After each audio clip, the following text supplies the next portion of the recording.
If you've ever decluttered your house and thought, why does it already feel messy again?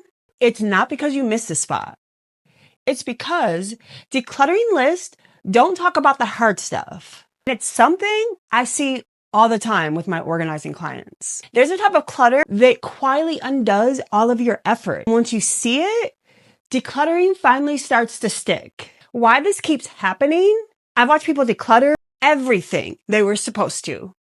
The closets, the cabinets, drawers still feel absolutely overwhelmed a week later.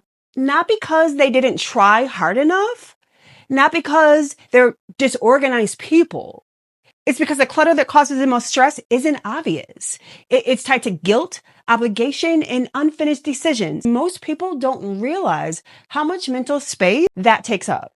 One of the biggest ones I see is unfinished projects, craft supplies, DIY plans, things you genuinely meant to do. These don't just sit there. They quietly remind you of something you haven't finished yet. When something's been untouched for months, it's usually not waiting. It's weighing on you. Another big one is gifts from people you're no longer even connected to.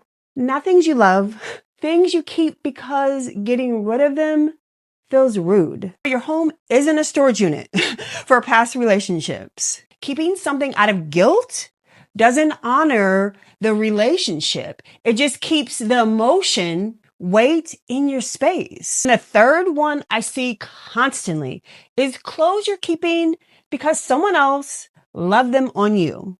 A shirt your ex liked, a dress your mom picked out, that hasn't felt like you in a long time.